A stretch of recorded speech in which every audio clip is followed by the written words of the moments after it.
Welcome to Bind EduTech, and we are continue to discuss the theme of the poem that we were going through, road side stand.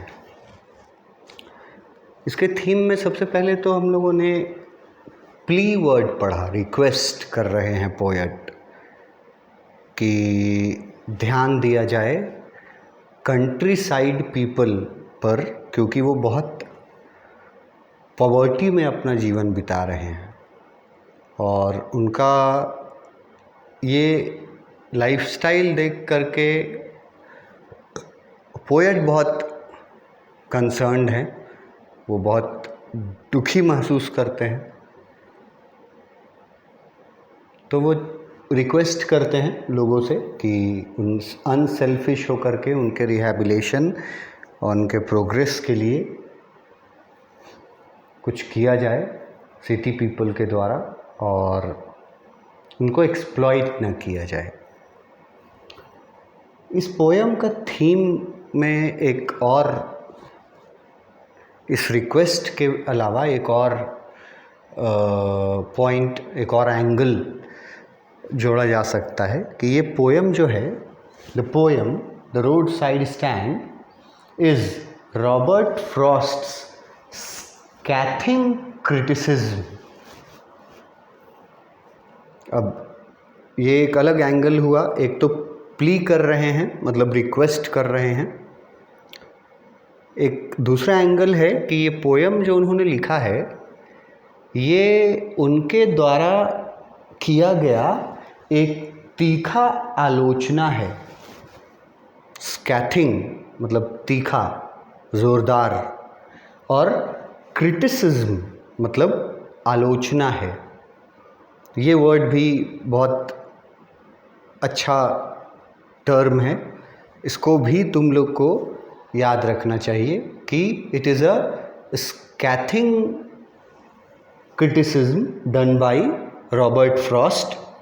अब ये आलोचना वो किस चीज़ पर करते हैं, किस चीज़ की आलोचना कर रहे हैं, क्रिटिसिज्म कर रहे हैं, किसको चीज़ को क्रिटिसाइज कर रहे हैं, फिर पुराना ही बात आएगा, ऑफ एन अनइक्वल सोसाइटी। ये क्रिटिसाइज कर रहे हैं अनइक्वल सोसाइटी को, where there is a huge division between the rich and the poor. उस अनइक्वल सोसाइटी को जहाँ पे एक बहुत बड़ा डिफरेंस है, ह्यूज डिवीज़न, बड़ा डिफरेंस है रिच और पुअर के बीच। जैसा मैं बोल रहा था कि डिवीज़न इतना बड़ा है, डिफरेंस इतना बड़ा है कि यूनिवर्सली ये सिर्फ ये हमारे कंट्री के पोएट तो हैं नहीं, ये तो अमेरिकन पोएट है और इन्होंने ये जो पोएम लिखा है रोड साइड स्टैंड, वो अपने सोसाइटी के बारे में, उस समय के बारे में लिखा है। और मज़ेदार बात ये है, ये पोएम अभी इसलिए पढ़ाया जा रहा है क्योंकि हमारा इंडियन सोसाइटी जो है प्रेजेंट टाइम में एकदम रिलेवेंट है। ये चीज़ हमारे सोसाइटी में भी, ये उस पर किया गया एक तीखा आलोचना है, स्कैथिंग क्रिटिसिज्म। ये वर्ड्स के बारे में मैं बोलता हूँ, कुछ वर्ड्स के बारे में, कि जैसे ये वर्ड है, ये तुमको थोड़ा बेहतर मार्क्स दिलाएगा अगर तुम यूज़ कर पाओ इस पोएम के किसी क्वेश्चन आंसर में या कहीं भी।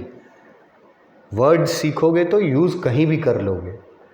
ये एक तीखी आलोचना है अनइक्वल सोसाइटी में के बारे में, जहाँ पर एक बहुत बड़ा डिफरेंस है रिच और पुअर के बीच। इस पोएम में वो ये भी फोकस करते हैं कि ये एक अनफॉर्चुनेट फैक्ट है, मतलब ये फैक्ट है, सच्चाई है, मगर अनफॉर्चुनेट है मतलब दुर्भाग्यशाली सच्चाई है। The unequal progress and development between cities and villages. यही जो बात लिखा गया, division, huge division between rich and poor. तो रिच हो गया सिटीज़, पुअर हो गया कंट्री साइड। विलेजेस वर्ड यहाँ यूज़ कर दिया कंट्री साइड के लिए। कंट्री साइड भी यूज़ कर सकता है, कंट्री भी यूज़ कर सकता है। तो ये फोकस करता है कि एक दुर्भाग्यशाली सच्चाई है हमारे समाज का कि बहुत अनइक्वल प्रोग्रेस है, डेवलपमेंट है बिटवीन सिटी एंड विलेज। और इससे क्या हो रहा है, इसका असर क्या हो रहा है, have led to the feelings of distress and unhappiness in the rural people. इससे क्या हो रहा है कि धीरे धीरे करके जो रूरल पीपल हैं उनके अंदर अनहैप्पीनेस और डिस्ट्रेस आ रहा है। मतलब अनहैप्पीनेस मतलब तो आप समझ गए, और डिस्ट्रेस भी मिलता जुलता शब्द है। मतलब उसको तुम यहाँ पे इस पोयम में डिस्ट्रेस को थोड़ा मेंटल ये से देखो कि तनाव, उसको बोलते हैं ना, बहुत टेंशन में है, डिप्रेशन में है। तो डिस्ट्रेस उसके लिए भी है, डिस्ट्रेस उसको रिप्रेजेंट कर रहा है, डिप्रेशन को, मेंटल डिप्रेशन को।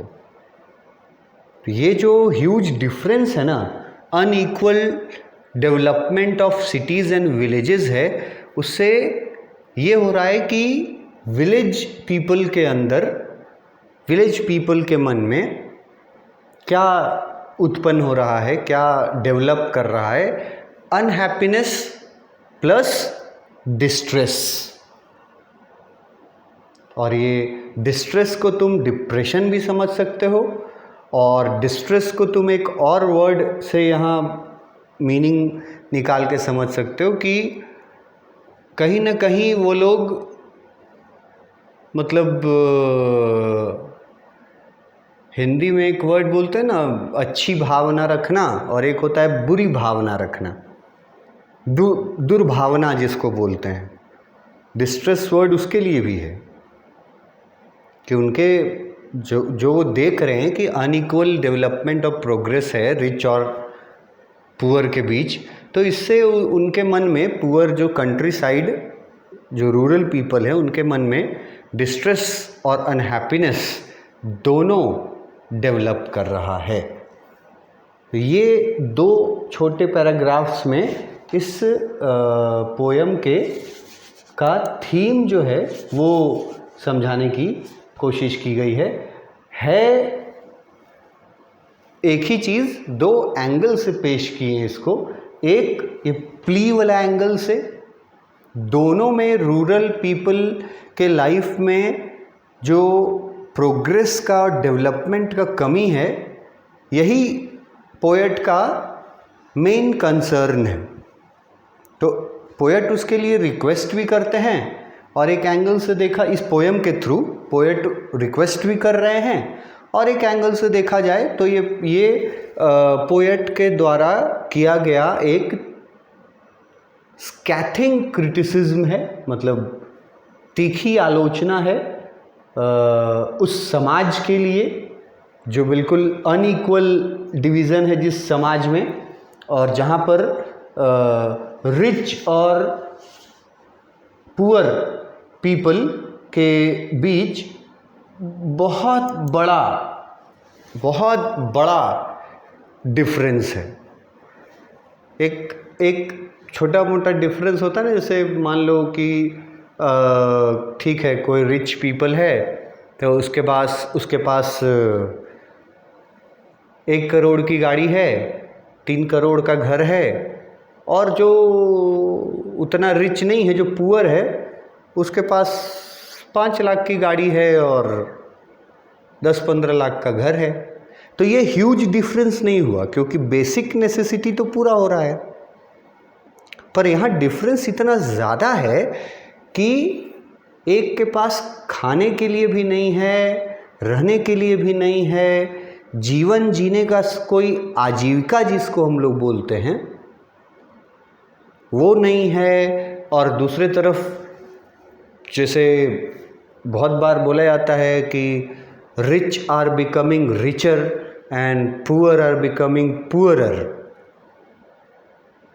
और ये बहुत रिलेवेंट है अभी हमारे सोसाइटी में एट प्रेजेंट। आप लोग भी सुनते होंगे कि अमीर आदमी, जो पैसा वाला आदमी है ना, वही अमीर बन रहा है, और जो गरीब है ना वो और गरीब होते चला जा रहा है। तो इसी चीज़ पर, इसी मुद्दे पर क्या किया है इन्होंने, इसको क्रिटिसाइज़ किया है, मतलब इसकी आलोचना की है। कैसा क्रिटिसिज्म? तो याद अगर रख पाओ, स्कैथिंग क्रिटिसिज्म। तो थीम के बारे में आपको मोटा मोटी दोनों पैराग्राफ से मिला जुला करके एक ही बात लिखा है, दो एंगल पेश किए हैं। अनइक्वालिटी दोनों में है, ठीक है। प्रोग्रेस और डेवलपमेंट रूरल पीपल के लाइफ में बिल्कुल भी नहीं हुआ है, दे आर फार अवे। और एक तरफ जो रिच हैं वो और रिच होते जा रहे हैं। तो इस मुद्दे को उन्होंने उठाया है और उस पर एक तीखी आलोचना भी इस पोयम को मान सकते हैं हम लोग, रॉबर्ट फ्रॉस्ट के द्वारा किया गया। अब इसके आगे ये हमारा था उसका पोयम का थीम। अब इसके बाद हम लोग पोयम के और नज़दीक पहुंचते जा रहे हैं। Introduction of the poem. Introduction of the poem में तुमको थोड़ा पोयम में एग्जैक्ट अब जिस व्यक्ति की या जिस कंट्री साइड पीपल के बात की जा रही है, pathetic life they are living, तो ये अब थोड़ा सा पोयम में आ जाएंगे कि पोयम में ये जो अनइक्वल सोसाइटी है उसको इस पोयम के ज़रिए कैसे हाईलाइट करने की कोशिश कर रहे हैं हमारे पोएट रॉबर्ट फ्रॉस्ट। तो हम लोग अब अपने पोयम का इंट्रोडक्शन देखते हैं। पोयम के इंट्रोडक्शन, अभी तक जो तुम पढ़ा ना, थीम पढ़ा, पोएट के बारे में पढ़ा, ये मतलब इन जनरल होता है। और इंट्रोडक्शन जो होता है पोयम का या किसी भी चैप्टर का, तो उसमें आपको पार्टिकुलर उस पोयम में किस तरह से ऑथर ने या पोएट ने हाईलाइट किया है चीज़ को, किसको किसको मतलब कि रिप्रेजेंटेटिव बनाया है, पूरे सभी जो सभी जो रूरल पीपल हैं, तो उन सभी को नहीं दिखाया है, एक को उठाया है और वो ही रिप्रेजेंट करता है सभी कंट्री साइड पुअर पीपल के बारे में। उसकी पॉवर्टी दिखा रहा है, तो उसका मतलब है कि सभी कंट्री साइड पीपल के पॉवर्टी को वो रिप्रेजेंट करता है। तो इंट्रोडक्शन थोड़ा अगर अच्छे से ध्यान लगा करके समझने की कोशिश करोगे तो पोयम ज़्यादा अच्छा समझ में आएगा। जो पोयम में जो वर्ड्स लिखे हुए हैं ना, वो ज़्यादा अच्छा समझ में आएगा। हालांकि इनके बारे में तो हमने पढ़ा है कि इनका राइटिंग स्टाइल बहुत सिंपल है, पर हाँ सिंपल तो है, पर वो सिंपल राइटिंग जो है स्टाइल, वो भी स्टूडेंट्स के लिए सिंपल नहीं लगेगा। कुछ जो फ्रेजेस और जो वर्ड्स यूज़ किए हैं पोएम के लाइंस में, उनका मीनिंग जानना बहुत ज़रूरी होगा। एक एक लाइन में जो जो वर्ड्स हैं, जो जो फ्रेजेस हैं, ग्रुप ऑफ वर्ड्स हैं, उनके बारे में जानना ज़रूरी होगा, तब समझ पाओगे। वो तो बताएंगे ही आगे। अभी थोड़ा सा बैकग्राउंड समझो अब एक इंट्रोडक्शन इस पोयम का। इसमें अब जैसा मैंने कहा कि एक पार्टिकुलर चीज़ के बारे में बात करेगा, अब ऑन द होल नहीं बात करेगा पोएट। अभी तक बात कर रहा था तो सभी कंट्री साइड रूरल पीपल के लिए वो बातें चल रहा था, पर अब एक पार्टिकुलर जो इस पोयम से संबंधित है, अब उसके लिए बात चलेगा। मतलब ये है कि यहाँ देखो पिक में जो एक झोपड़ी नुमा घर दिख रहा है, अब पार्टिकुलर इस के बारे में बात होगा, मतलब अब पार्टिकुलर पोयम के बारे में बात करेंगे। अ रोड साइड स्टैंड। मैंने तुमको प्रीवियस क्लासेस में भी समझाया है कि रोड साइड स्टैंड का यहाँ पे इस पोयम में इसका मीनिंग क्या है। तो उसके लिए मैंने ये पिक भी ये किया है कि आप इमेजिन करें कि जो शहर से बाहर जाने वाली जो या शहर की तरफ आने वाली जो रोड है, हाईवे है, thousands of vehicles passes daily, हज़ारों गाड़ियाँ उस रोड से डेली क्रॉस करती हैं, ऐसा रोड है। और उस रोड के किनारे, एक किनारे पर एक रूरल व्यक्ति का एक छोटा सा पुराना टूटा हुआ, इन वेरी बैड कंडीशन, एक घर है। अब पॉवर्टी इतनी है तो उसके जीवन में ये जो घर दिख रहा है आपको, ये मान लो कि एक रूरल फार्मर का है। मैंने फार्मर वर्ड भी यूज़ किया था। रूरल फार्मर का है और सुनसान जगह पर है, सुनसान जगह पर है, आसपास कुछ भी नहीं है, हाईवे है, सिर्फ पूरा रोड गया हुआ है। तो अब पार्टिकुलर इस घर की और घर के सामने जो दुकान डालने की कोशिश की गई है, दुकान बनाई गई है, उस दुकान को ही रोड साइड स्टैंड बोला है। ये मैंने पहले भी क्लियर किया है और आगे भी अभी हम लोग इसके बारे में, इसके इंट्रोडक्शन में हम लोग ये करने वाले हैं, पढ़ने वाले हैं कि वो यही रोड साइड स्टैंड के बारे में बताया है पूरे पोयम में। अब इसके लिए तुम यहाँ से शुरू करो कि जो मैंने एक सीनरी बताया कि रोड गया हुआ है और एक रूरल फार्मर का पुराना सा घर है रोड के ठीक किनारे, गरीब है,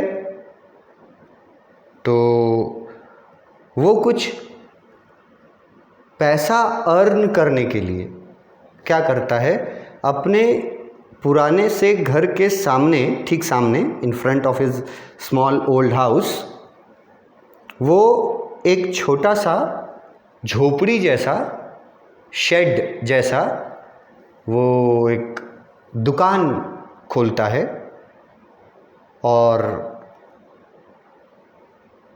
उसी को,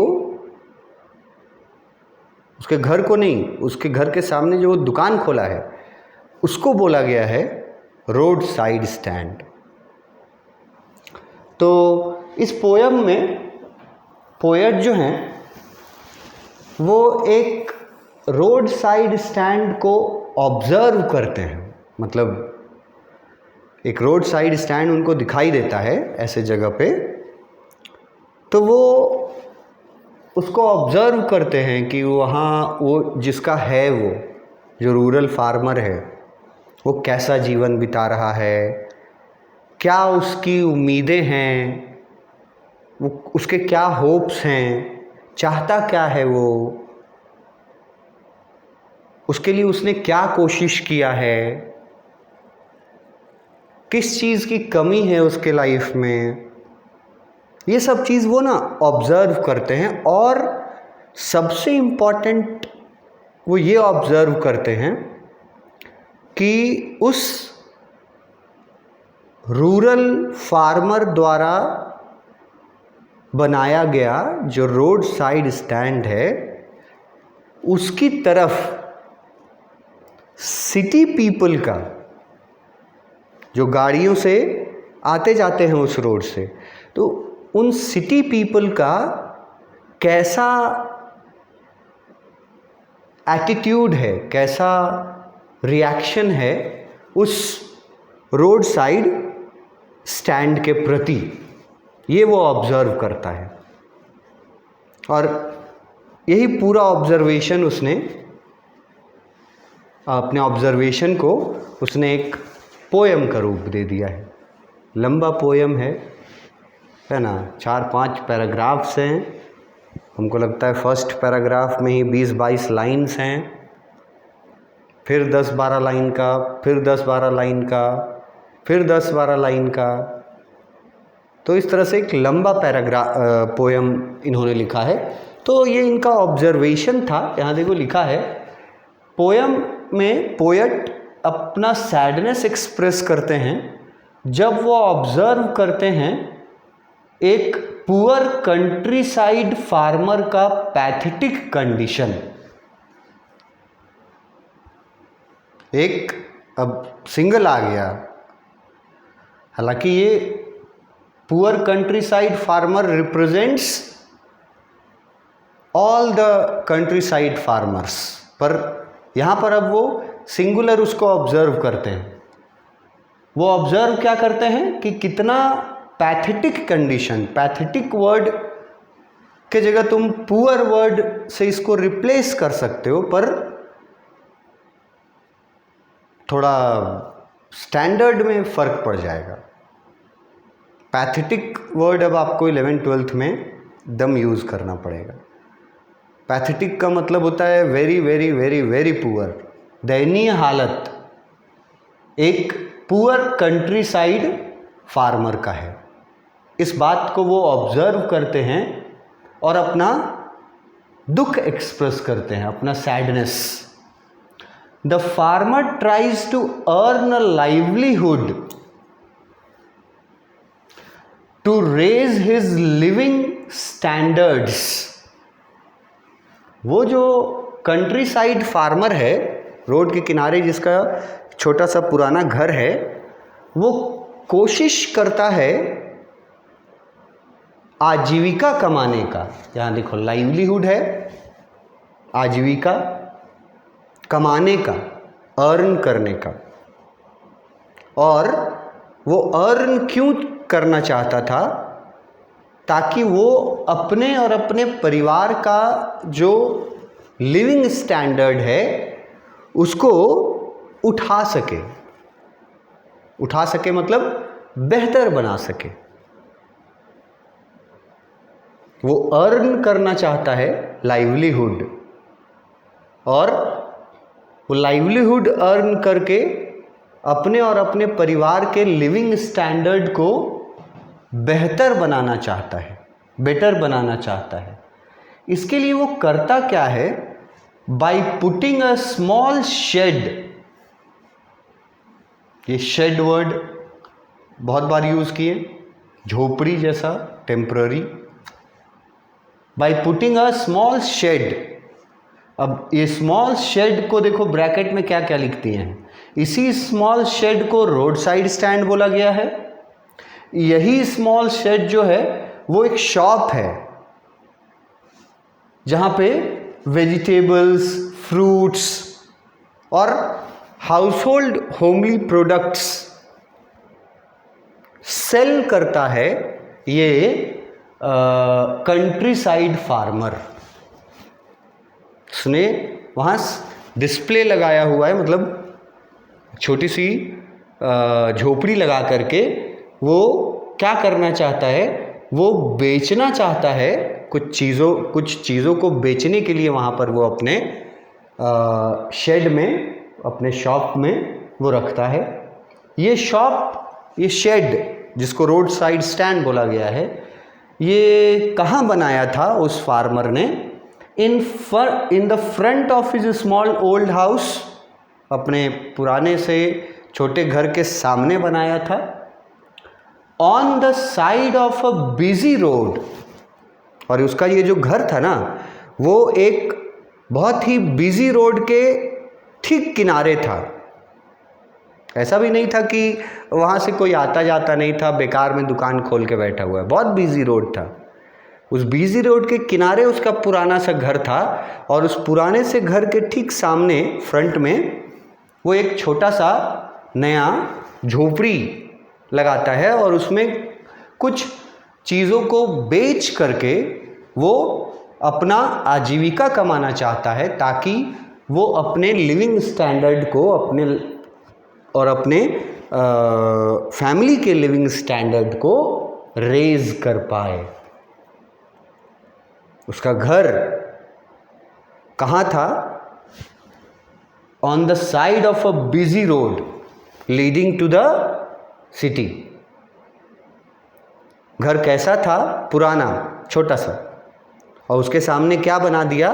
एक नया झोपड़ी, शेड।